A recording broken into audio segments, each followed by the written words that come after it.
Look, the Las Vegas Raiders are officially back at it. Training camp has kicked off, the pads are on, and we are finally seeing these guys back out on the field. It's happening. And let me tell you, we're already seeing a flood of clips and updates pouring out from beat reporters. Insider footage, all of it. I'm locked in, man. Football is officially back. So, let's dive right in. What's up, Raiders fans? Welcome to the NFL Playbook Raiders. If you're new here, don't forget to hit that subscribe button. This channel is all about breaking down everything you need to know about the Raiders. Day one of camp is in the books, and while most of the roster was out there getting work, there were two notable absences, Christian Wilkins and Thayer Munford. Now Wilkins, we know, is on the PUP list, so that one's expected. But Munford? That one raised some eyebrows. Here's the thing. We haven't heard a single word about Munford being hurt. Not from Pete Carroll, not from the coaching staff, nothing. And that's odd, especially since Munford just transitioned to playing guard full-time this year. That guard-only role, it tells me this staff might not see the same value in him as the last one did. No more tackle-guard versatility. So, if he misses time, he could absolutely be a surprise cut. All right, let's talk about these clips.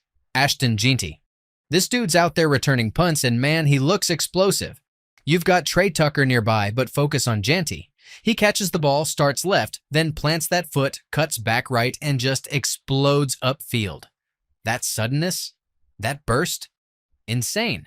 Now, I gotta be real to you. As exciting as that is, I don't think Jeanty should be returning punts.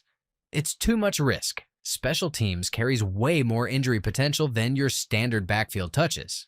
Keep him healthy. Let him eat at running back, because I honestly think this guy could go for 1,000 yards this year.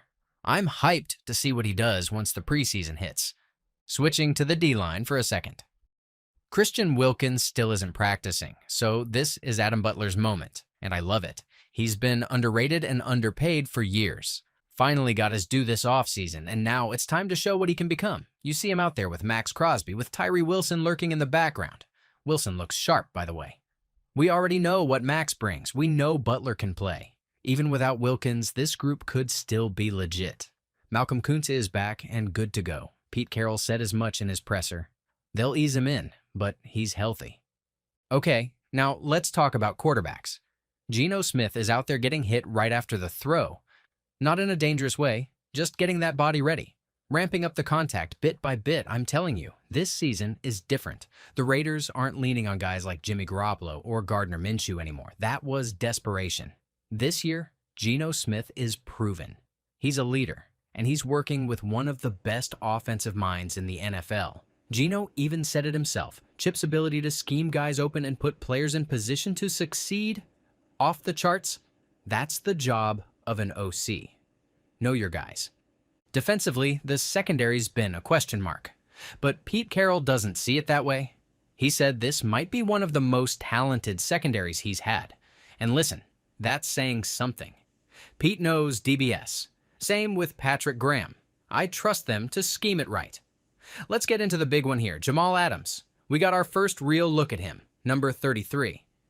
He's a monster, huge presence. Don't forget, former number 6 pick, All-Pro, multiple Pro Bowls, massive contract. This guy can play. And now John Spytek dropped something big during a quick sideline radio interview. He said the plan for Jamal Adams is to keep him closer to the line of scrimmage. Not as a typical free safety. Not like Isaiah Polamau or Jeremy Chinn. He's not going to be deep. He's going to be around the line. So, what does that mean? Could be linebacker snaps. Could be edge reps. Could be slot. It's a specialized role. Think about hybrid safety linebacker edge. Look at what Jeremy Chinn did last year with the Commanders. Lined up on the edge, dropped into coverage, rushed the passer. Adams could fill that same mold. He's not a post safety. He's not twitchy enough for that. But down in the box, let this guy wreak havoc. And it's not just a Jamal thing. The entire defense is shifting. We're not going to see a traditional nickel anymore. It's not going to be 3 corners and 2 safeties in classic roles. You're going to see 6'3" guys in the slot. You're going to see safeties at the line of scrimmage. It's going to be big, fast, and physical. Vince Bonsignore backed that up too. First 11-on-11s featured a 3 linebacker set.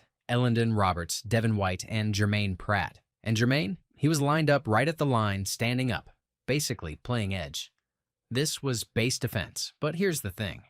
In nickel, that edge roll could shift to Chinn or Adams. Totally different philosophy. The Raiders are gonna play downhill, aggressive football. On offense, the starting wideouts in 11 personnel, Dante Thornton, Trey Tucker, and Jakobi Meyers. That's your trio right now. And it says a lot about Thornton. He's already with the ones. He's rotating with Beck, but it's clear. Thornton is trending toward being a full-time starter. Jakobi is locked in. Then it's Thornton plus either Beck or Tucker rotating through. This is why camp matters. Day one reps aren't random. If a guy's getting starter reps now, it's because the coaching staff sees something real. Thornton could end up being the steal of this draft. Same goes for Charles Grant, Darian Porter, and even Jack Beck. They all have raw tools. But the ceiling? It's sky high. And you know what?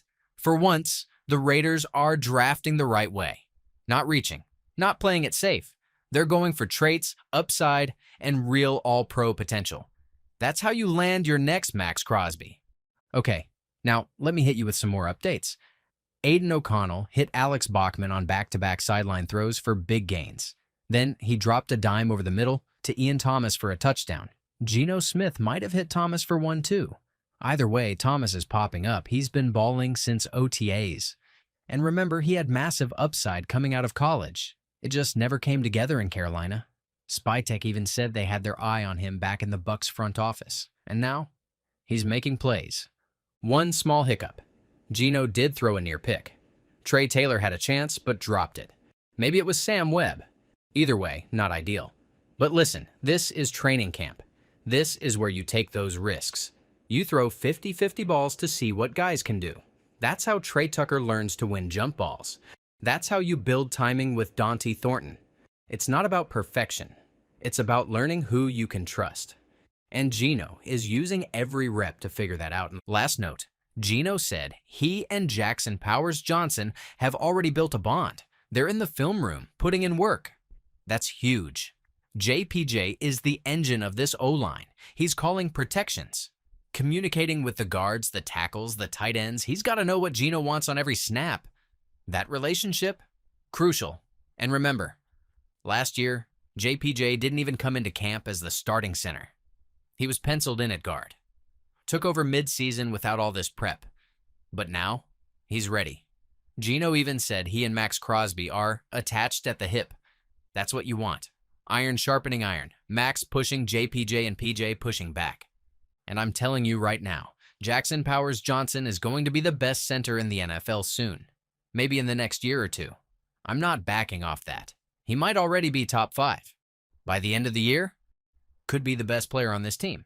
Yeah, even ahead of Brock Bowers and Max Crosby. So remember where you heard it first. The Raiders are doing it differently this year. They're building the right way.